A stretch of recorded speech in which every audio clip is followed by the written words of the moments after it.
I thank you, Mr. Speaker. I ask unanimous consent to revise and extend my remarks. Without objection, so ordered. Mr. Speaker, this may be the last time I speak on the House floor. At the end of the year, I'll leave Congress after 23 years in office over a 36-year period. My goals in 1976 were the same as they are today: promote peace and prosperity by a strict adherence to the principles of individual liberty. It was my opinion that the course of the U.S. embarked on in the latter part of the 20th century would bring us a major financial crisis and engulf us in a foreign policy that would overextend us and undermine our national security. To achieve these goals, I sought the government would have had to shrink in size and scope, reduce spending, change the monetary system, and reject the unsustainable costs of policing the world and expanding the American empire. The problems seem to be overwhelming and impossible to solve, yet from my viewpoint, just following the constraints placed on the federal government by the Constitution would have been a good place to start. Just how much did I accomplish? In many ways, according to conventional wisdom, my off and on career in Congress from 1976 to 2012 accomplished very little. No name legislation, no name federal buildings or highways, thank goodness. In spite of my efforts, the government has grown exponentially, taxes remain excessive, and the prolific increase of incomprehensible regulations continues. Wars are constant and pursued without congressional declaration. Deficits rise to the sky. Poverty is rampant, and dependency on the federal government is now worse than any time in our history. All this with minimal concerns for the deficits and unfunded liabilities that common sense tells us cannot go on much longer. A grand but never mentioned bipartisan agreement allows for the well-kept secret that keeps the spending going. One side doesn't give up 1 penny on military spending, the other side doesn't give up 1 penny on welfare spending, while both sides support the bailouts and the subsidies for the banking and the corporate elite. And the spending continues as the economy weakens and the downward spiral continues. As the government continues fiddling around, our liberties and our wealth burn in the flames of a foreign policy that makes us less safe. The major stumbling block to real change in Washington is the total resistance to admitting that the country is broke. This has made compromising just to agree to increase spending inevitable, since neither side has any intention on cutting spending. The country and the Congress will remain divisive since there's no loot left to divvy up. Without this recognition, the spenders in Washington will continue to march toward a fiscal cliff much bigger than the one anticipated this coming January. I've thought a lot about why those of us who believe in liberty as a solution have done so poorly in convincing others of its benefits. If liberty is what we claim it is, the principle that protects all personal, social, and economic decisions necessary for maximum prosperity and the best chance for peace, it should be an easy sell. Yet history has shown that the masses have been quite receptive to the promises of authoritarians, which are rarely, if ever, fulfilled. Should we have authoritarianism or liberty? If authoritarianism leads to poverty and war and less freedom for all individuals and is controlled by rich special interests, the people should be begging for liberty. There certainly was a strong enough sentiment for more freedom at the time of our founding that motivated those who were willing to fight in the revolution against the powerful British government. During my time in Congress, the appetite for liberty has been quite weak. The understanding of its significance negligible. Yet the good news is that compared to 1976, when I first came to Congress, the desire for more freedom and less government in 2012 is much greater and growing, especially in grassroots America. Tens of thousands of teenagers and college-age students are, with great enthusiasm, welcoming the message of liberty. I have a few thoughts as to why the people of a country like ours, once the freest and most prosperous, allowed the conditions to deteriorate to the degree that they have. Freedom, private property, and enforceable voluntary contracts generate wealth. In our early history, we were very much aware of this.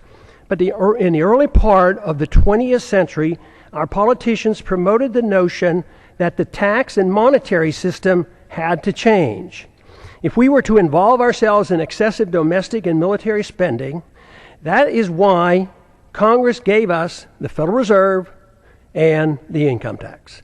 The majority of Americans and many government officials agreed that sacrificing some liberty was necessary to carry out what some claim to be progressive ideas.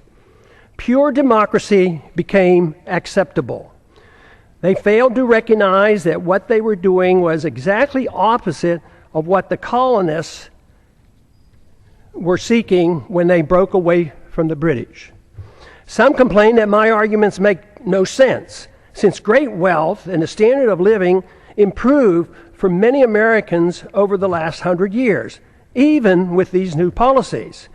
But the damage to the market economy and the currency has been insidious and steady. It took a long time to consume our wealth, destroy the currency, and undermine productivity, and get our financial obligations to a point of no return.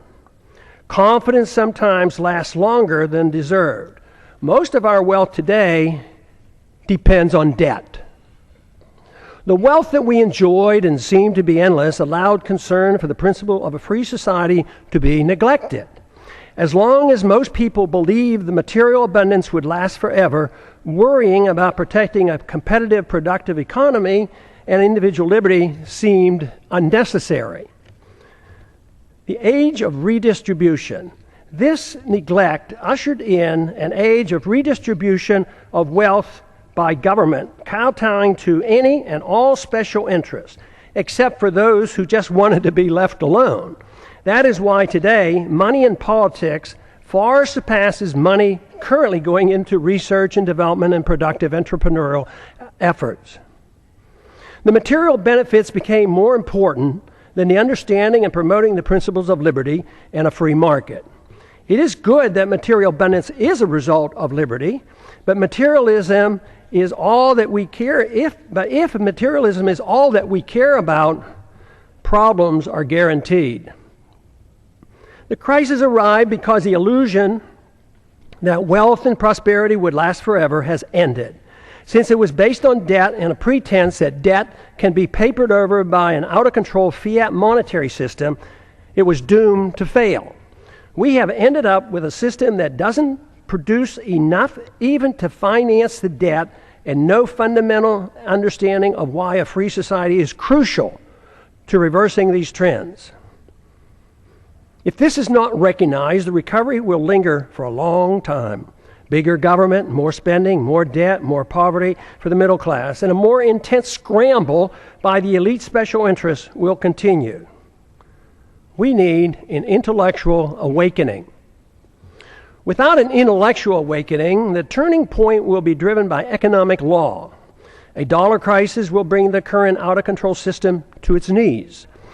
If it's not accepted that big government, fiat money, ignoring liberty, central economic planning, welfareism, and warfareism caused our crisis, we can expect a continuous and dangerous march toward corporatism and even fascism, with even more loss of our liberties. Prosperity for a large middle class, though, will become an abstract dream. This continuous move is no different than what we have seen in how our financial crisis of 2008 was handled. Congress first directed, with bipartisan support, bailouts for the wealthy. Then it was the Federal Reserve with its endless quantitative easing. If at first it doesn't succeed, try again. QE1, QE2, QE3, and with no results, we try QE indefinitely. That is, until it too fails. There is a cost to all of this, and let me assure you, delaying the payment is no longer an option. The rules of the market will extract its pound of flesh, and it won't be pretty. The current crisis elicits a lot of pessimism, and the pessimism adds to less confidence in the future. The two feed on themselves, making our situation worse. If the underlying cause of the crisis is not understood, we cannot solve our problems.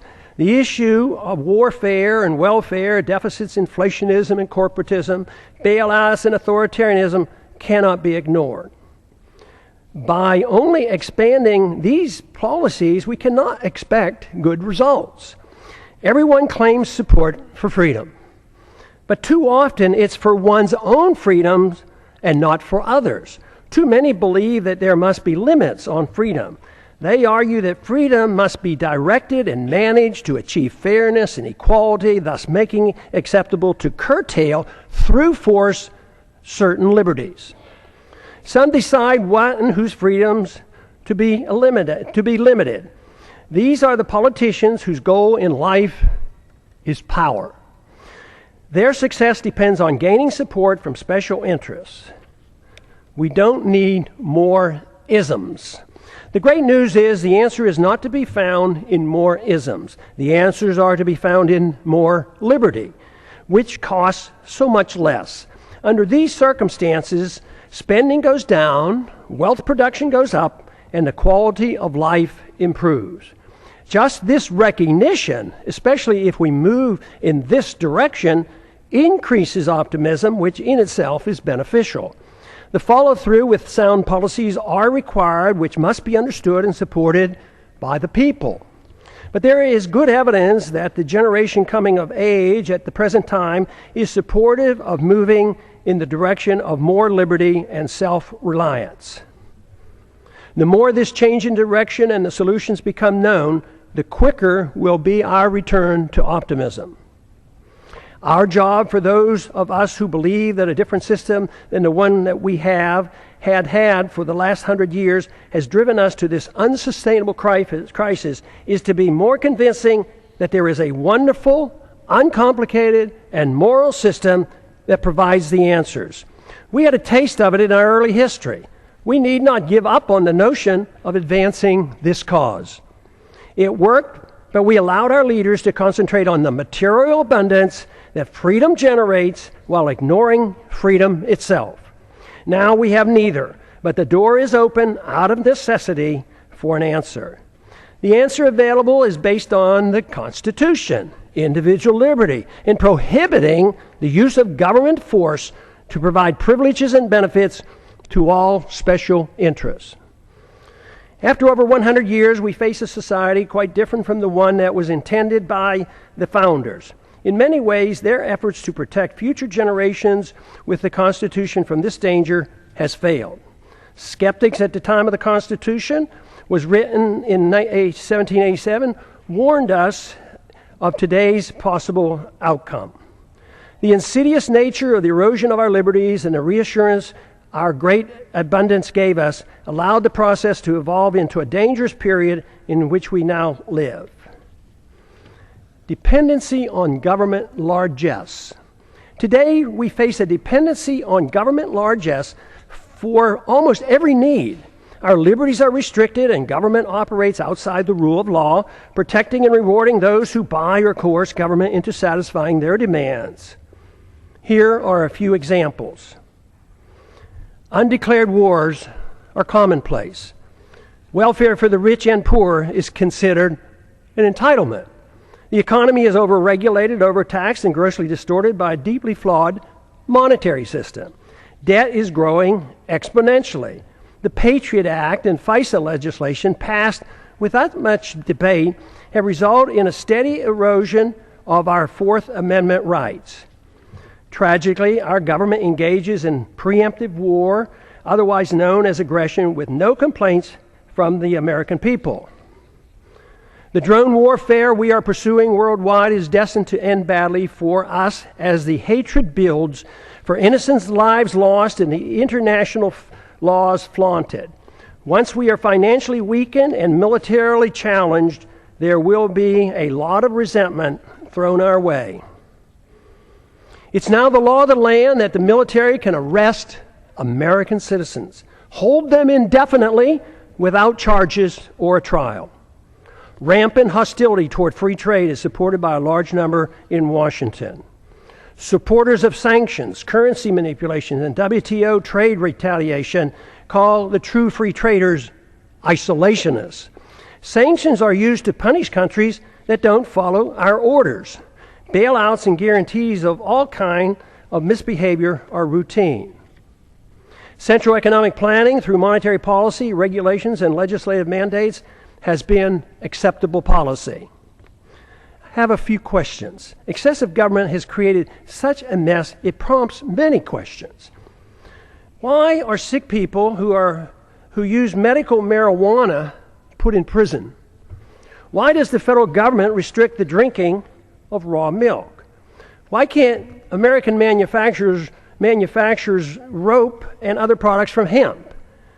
Why are Americans not allowed to use gold and silver as legal tender as mandated by the Constitution? Why is Germany concerned enough to consider repatriating their gold held by the Fed for her in New York? Is it that the trust in the U.S. and dollar supremacy beginning to wane? Why do our political leaders believe it's necessary to thoroughly audit?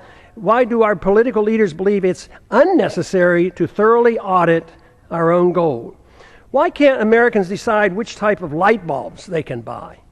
Why is it the TSA permitted to abuse the rights of any American traveling by air?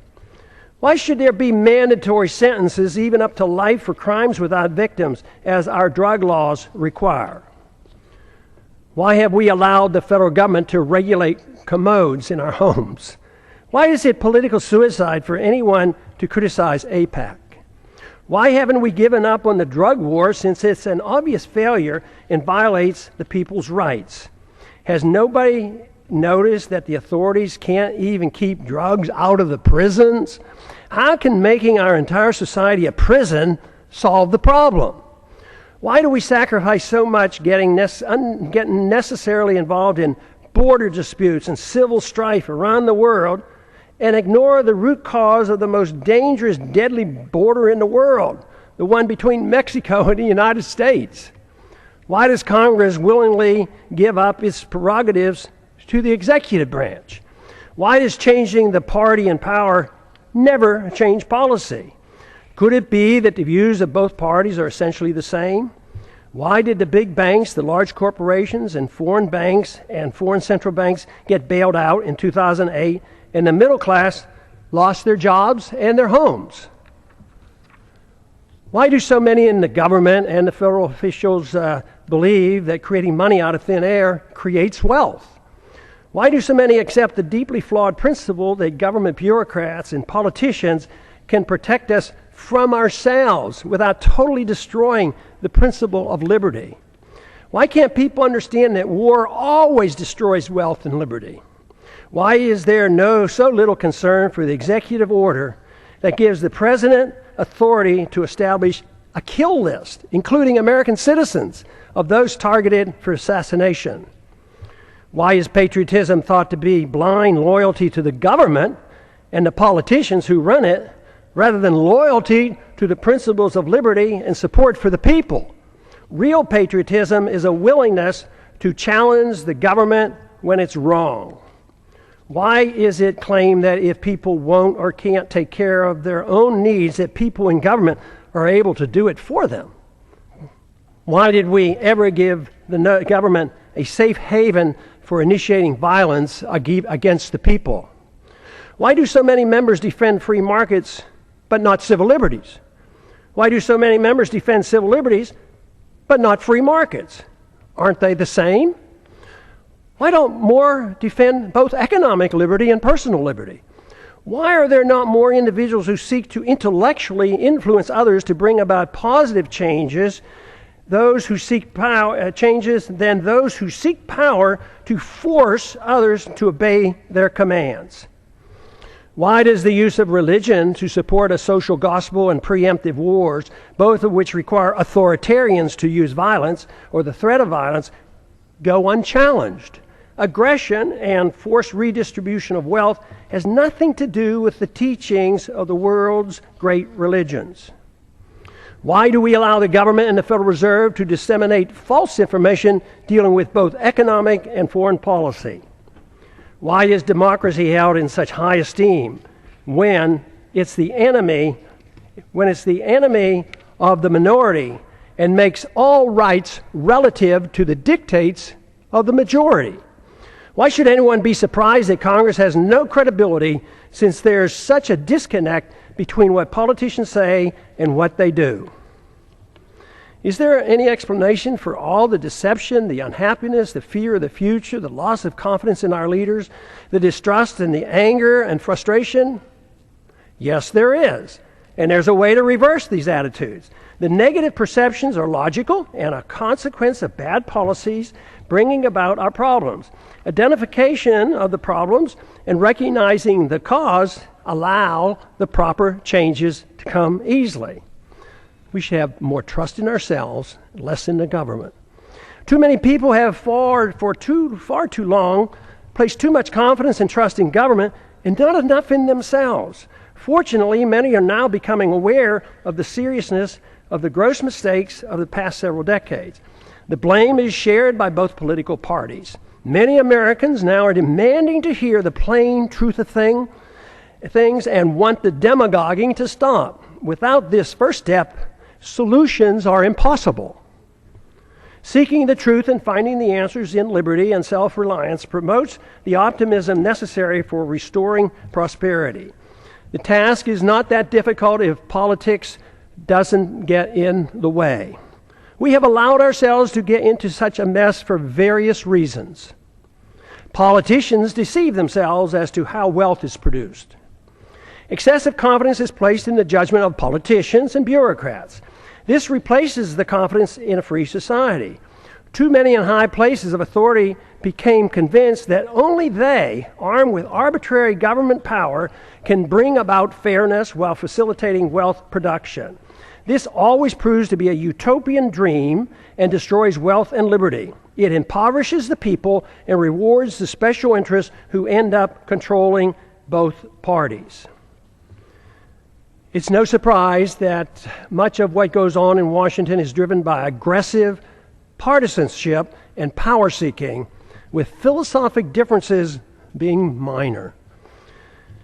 Economic ignorance is commonplace. Keynesianism continues to thrive, although today it is facing healthy, enthusiastic rebuttals. Believers in military Keynesianism and domestic Keynesianism continue to desperately promote their failed policy as the economy languishes in a deep slumber. Supporters of all government edicts use humanitarian arguments to justify them. Humanitarian arguments are always used to justify government mandates related to the economy, monetary policy, foreign policy, and personal liberty. This is on purpose to make it more difficult to challenge. But initiating violence for humanitarian reasons is still violence. Good intentions are no excuse and are just as harmful as when the people use and force with bad intentions. The results are always negative.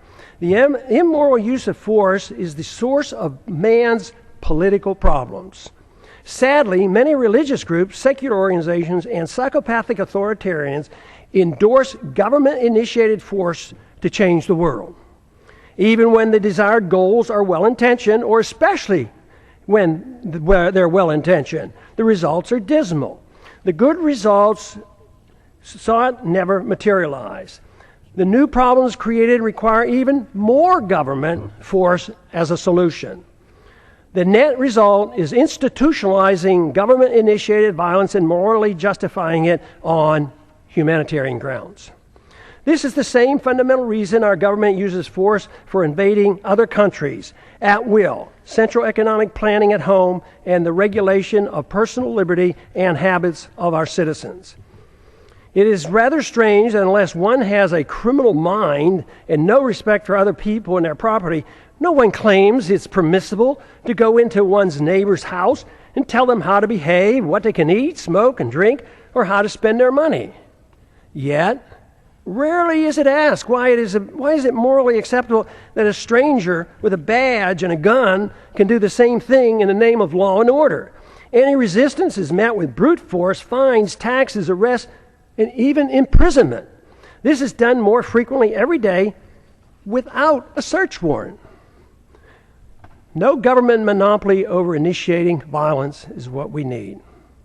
Restraining aggressive behavior is one thing, but legalizing A government monopoly for initiating aggression can only lead to exhausting liberty associated with chaos, anger, and a breakdown of civil society. Permitting such authority and expecting a saintly behavior from the bureaucrats and the politicians is a pipe dream. We now have a standing army of armed bureaucrats in the TSA, CIA, FBI, Fish and Wildlife, FEMA, IRS, Corps of Engineers, etc., numbering over 100,000. Citizens are guilty until proven innocent in the unconstitutional administrative courts. Government in a free society should have no authority to meddle in the social activities or the economic transactions of individuals, nor should government meddle in the affairs of other nations. All things peaceful, even when controversial, should be permitted. We must reject the notion of prior restraint in economic activity, just as we do in the area of free speech and religious liberty. But even in these areas, government is starting to use a backdoor approach of political correctness to regulate speech, a very dangerous trend. Since 9/11, monitoring speech on the internet is now a problem since warrants are no longer required. The proliferation of federal crimes. The Constitution established 4 federal crimes. Today, the experts can't even agree on how many federal crimes are now on the books. They number into the thousands. No one person can comprehend the enormity of the legal system, especially the tax code. Due to the ill-advised drug wars and the endless federal expansion of the criminal code, we have over 6 million people under correctional suspension, more than the Soviets ever had and more than any other nation today, including China.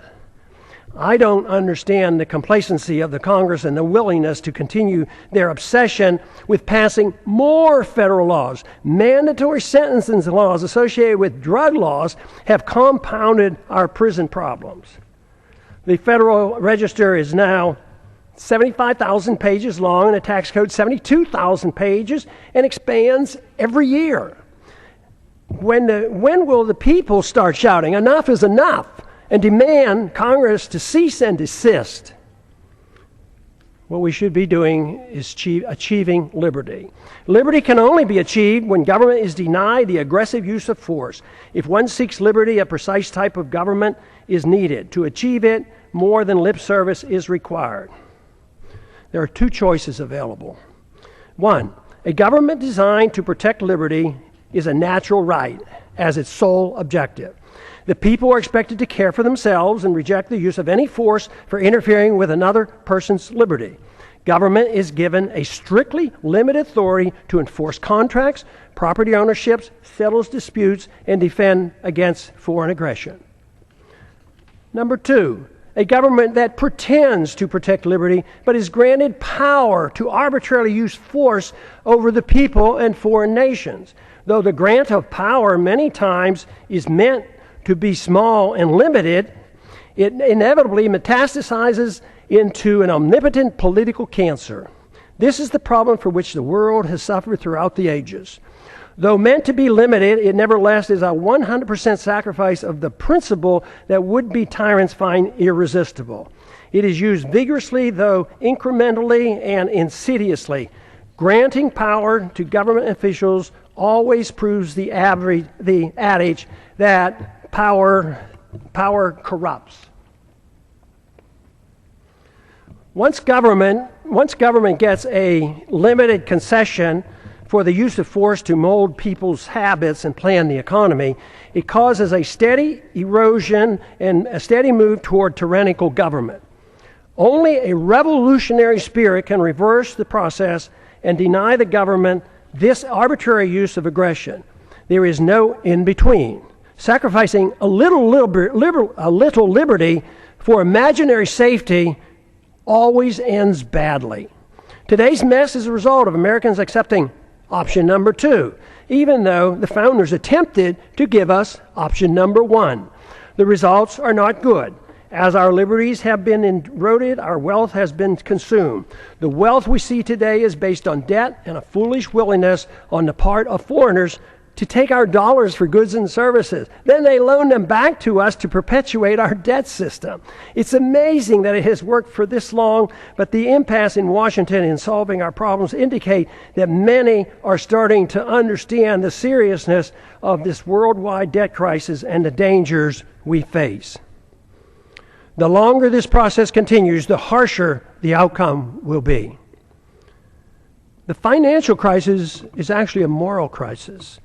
Many are acknowledging that a financial crisis looms, but few understand it's in reality a moral crisis. It's the moral crisis that has allowed our liberties to be undermined and permits the exponential growth of illegal government power. Without a clear understanding of the nature of the crisis, it will be difficult to prevent a steady march toward tyranny and the poverty that will accompany it. Ultimately, the people have to decide which form of government they want. Option number 1 or option number 2. There is no other choice. Claiming there is a choice of a little tyranny is like describing pregnancy as a touch of pregnancy. It is a myth to believe that a mixture of free markets and government central economic planning is a worthy compromise. What we see today is a result of that type of thinking, and the results speak for themselves. A culture of violence. Americans now suffer from a culture of violence.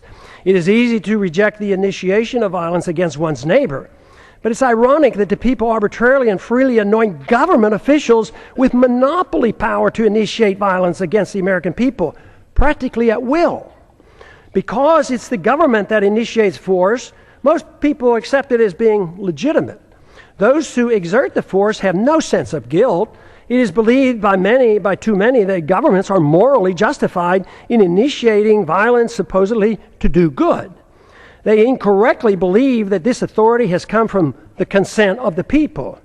The minority, or victims of government violence, never consented to suffer the abuse of government mandates, even when dictated by the majority. Victims of TSA excesses never consented to this abuse. This attitude has given us a policy of initiating war to do good as well. It is claimed that war to prevent war for noble purposes is justified. This is similar to what we were once told that, quote, destroying a village to save a village, close quote, was justified. It was said by a U.S. Secretary of State that the loss of 500,000 Iraqis, mostly children, in the 1990s as a result of American bombs and sanctions was worth it to achieve the good we brought to the people of Iraq. And look at the mess that Iraq is in today. Government use of force to mold social and economic behavior at home and abroad has justified individuals using force on their own terms. The fact that violence by government is seen as morally justified is the reason why violence will increase when the big financial crisis hits and becomes a political crisis as well. First, we recognize that individuals shouldn't initiate violence. Then we give the authority to the government.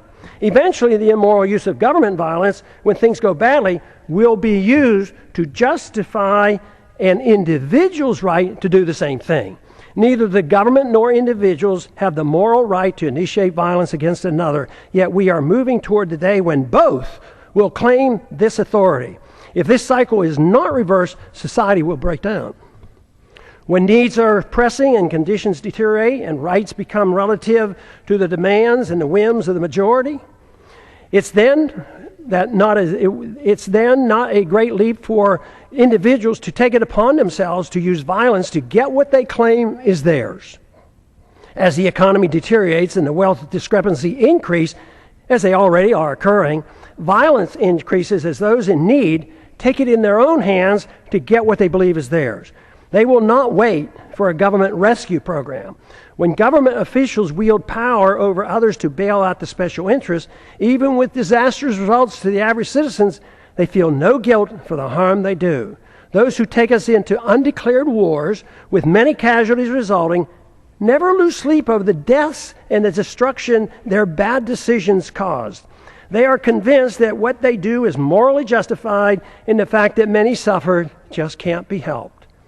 When the street criminals do the same thing, they too have no remorse, believing that they are only taking what is rightfully theirs. All moral standards become relative, whether it's bailouts, privileges, government subsidies, or benefits for some from inflating a currency. It's all part of a process justified by a philosophy of forced redistribution of wealth. Violence or a threat of such is the instrument required and unfortunately is of little concern of most members of Congress. Some argue it's only a matter of fairness, that those in need are cared for. There are two problems with this. First, the principle is used to provide a greater amount of benefits to the rich than to the poor. Second, no one seems to be concerned about whether or not it's fair to those who end up paying for all the benefits. The costs are usually placed on the backs of the middle class and are hidden from the public eye. Too many people believe government handouts are free, like printing money out of thin air and there's no cost. That deception is coming to an end. The bills are coming due, and that's what the economic slowdown is all about. Sadly, we have become accustomed to living with the illegitimate use of force by government. It is the tool for telling the people how to live, what to eat and drink, what to read, and how to spend their money. To develop a truly free society, the issue of initiating force must be understood and rejected. Granting to government even a small amount of force is a dangerous concession. Limiting government excesses versus a virtuous moral people. Our Constitution, which was intended to limit government power and abuse, has failed. The founders warned that a free society depends on a virtuous and moral people. The current crisis reflects that their concerns were justified. Many politicians and pundits are aware of the problems we face, but spend all their time in trying to reform government. The sad part is that the suggested reforms almost always leads to less freedom, and the importance of a virtuous and moral people is either ignored or not understood. The new reforms serve only to further undermine liberty. The compounding effect has given us the steady erosion of liberty and the massive expansion of debt. The real question is, if it is liberty we seek, should most of the emphasis be placed on government, reform, or trying to understand what a virtuous and moral people means and how to promote it? The Constitution has not prevented the people from demanding handouts for both rich and poor in their efforts to reform the government, while ignoring the principles of a free society. All branches of our government today are controlled by individuals who use their power to undermine liberty and enhance the welfare warfare state, and frequently their own wealth and power. If the people are unhappy with the government performance, it must be recognized that government is merely a reflection of an immoral society that rejected a moral government of constitutional limits on power and love of freedom. If this is the problem, all the tinkering with thousands of pages of new laws and regulations will do nothing to solve the problem. It is self-evident that our freedoms have been severely limited, and the apparent prosperity we still have is nothing more than leftover wealth from a previous time. This fictitious wealth based on debt and benefits from a false trust in our currency and credit will play havoc with our society when the bills come due. This means that the full consequence of our lost liberties is yet to be felt.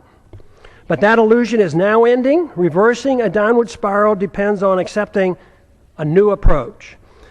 Expect the rapidly expanding homeschooling movement to play a significant role in the revolutionary reforms needed to rebuild a free society with constitutional protections. We cannot expect a federal government-controlled school system to provide the intellectual ammunition to combat the dangerous growth of government that threatens our liberties. The internet will provide the alternative to the government media complex that controls the news and most political propaganda. This is why it's essential that the internet remains free of government regulation. Many of our religious institutions and secular organizations support greater dependency on the state by supporting war, welfare, and corporatism, and ignore the need for a virtuous people. I never believed that the world or our country could be made more free by politicians if the people had no desire for freedom.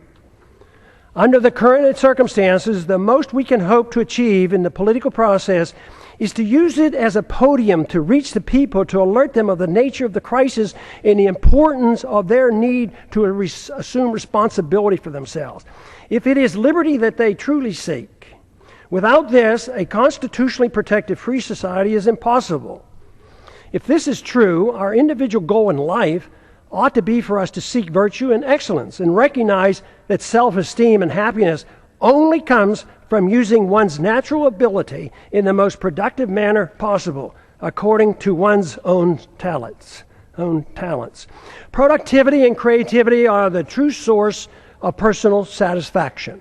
Freedom and not dependency provides the environment needed to achieve these goals. Government cannot do this for us. It only gets in the way. When the government gets involved, the goal becomes a bailout or a subsidy, and these cannot provide a sense of personal achievement. Achieving legislative power and political influence should not be our goal. Most of the change, if it is to come, will not come from the politicians, but rather from individuals, family, friends, intellectual leaders, and our religious institutions. The solution can only come from rejecting the use of coercion, compulsion, government commands, and aggressive force to mold social and economic behavior. Without accepting these restraints, inevitably the consensus will be to allow the government to mandate economic equality and obedience to the politicians who gain power and promote an environment that smothers the freedoms of everyone. It is then that the responsible individuals who seek excellence and self-esteem by being self-reliant and productive become the victims. In conclusion, what are the greatest dangers that the American people face today that impede the goal of a free society? There are 5. The continuous attack on our civil liberties, which threaten the rule of law and our ability to resist the onrush of tyranny. Number 2, violent anti-Americanism that has engulfed the world. Because the phenomenon of blowback is not understood or denied, our foreign policy is destined to keep us involved in many wars that we have no business being in. National bankruptcy and a greater threat to our national security will result. Number 3, the ease in which we go to war, without a declaration by Congress, but accepting international authority from the UN or NATO, even for preemptive wars, otherwise known as aggression. A financial political crisis as a Number 4, a financial political crisis as a consequence of excessive debt, unfunded liabilities, spending, bailouts, and gross discrepancy in wealth distribution, going from the middle class to the rich. The danger of central economic planning by the Federal Reserve must be understood. World government taking over local and U.S. sovereignty by getting involved in the issues of war, welfare, trade, banking, a world currency, taxes, property, ownership, and private ownership of guns must be addressed. Happily, there's an answer for these very dangerous trends. What a wonderful world it would be if everyone accepted the simple moral premise of rejecting all acts of aggression. The retort to such a suggestion is always, it's too simplistic, too idealistic, impractical, naive, utopian, dangerous, and unrealistic to strive for such an ideal. The answer to that is that for thousands of years, the acceptance of government force to rule over the people at the sacrifice of liberty was considered moral and the only available option for achieving peace and prosperity. What could be more utopian than that myth? Considering the results, especially looking at the state-sponsored killing by nearly every government during the 20th century, estimated to be in the hundreds of millions of people, it's time to reconsider this grant of authority to the state. No good has ever come from granting monopoly power to the state to use aggression against the people to arbitrarily mold human behavior. Such power, when left unchecked, becomes the seed of an ugly tyranny. This method of governance has been adequately tested, and the results are in. The reality dictates we try liberty. The idealism of non-aggression and rejecting the offensive use of force should be tried. The idealism of government-sanctioned violence has been abused throughout history and is the primary source of poverty and war. The theory of a society being based on individual freedom has been around for a long time. It's time to take a bold step and actually permit it by advancing this cause rather than taking a step backwards as some would like us to do today. Today, the principles of habeas corpus, established when King John signed the Magna Carta in 1215, is under attack in our own government. There's every reason to believe that a renewed effort with the use of the internet, that we can instead advance the cause of liberty by spreading an uncensored message that will serve to rein in government authority and challenge the obsession with war and welfare. What I'm talking about is a system of government guided by the moral principles of peace and tolerance. The founders were convinced that a free society could not exist without a moral people. Just writing rules won't work if the people choose to ignore them. Today, the rule of law written in the Constitution has little meaning for most Americans, especially those who work in Washington, D.C.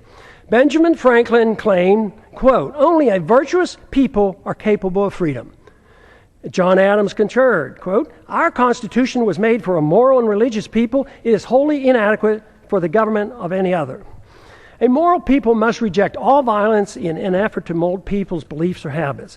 A society that boos or ridicules the golden rule is not a moral society. All great religions endorse the golden rule. The same moral standards that individuals are required to follow should apply to all government officials. They cannot be exempt. The ultimate solution is not in the hands of the government. The solution falls on each and every individual with guidance from family, friends, and community. The number one responsibility for each of us is to change ourselves with hope that others will follow. This is of greater importance than the working on changing the government. That is secondary to promoting a virtuous society. If we can achieve this, then the government will change. It doesn't mean that political action or holding office has no value. At times, it does nudge policy in the right direction. But what is true is that when seeking office is done for personal aggrandizement, money, or power, it becomes useless if not harmful. When political action is taken for the right reasons, it's easy to understand why compromise should be avoided. It's also become clear why progress is best achieved by working with coalitions, which bring people together without anyone sacrificing his principles. Political action, to be truly beneficial, must be directed toward changing the hearts and minds of the people, recognizing that it's virtue and morality of the people that allow liberty to flourish. The Constitution or moral laws per se have no value if the people's attitudes aren't changed. To achieve liberty and peace, two powerful human emotions have to be overcome. Number one is envy, which leads to hate and class warfare. Number two is intolerance, which leads to bigoted and judgmental policies. These emotions must be replaced with a much better understanding of love, compassion, tolerance, and free market economics. Freedom, when understood, brings people together. When tried, freedom is popular. The problem we have faced over the years has been that economic interventionists are swayed by envy, whereas social interventionists are swayed by intolerance or of habits and lifestyles. The misunderstanding that tolerance is an endorsement of certain activity motivates many to legislate moral standards which should only be set by individuals making their own choices. Both sides use force to deal with these misplaced emotions. Both are authoritarians. Neither endorses voluntarism. Both views ought to be rejected. I have come to one firm conviction after these many years of trying to figure out the plain truth of things. The best chance for achieving peace and prosperity for the maximum number of people worldwide is to pursue the cause of liberty.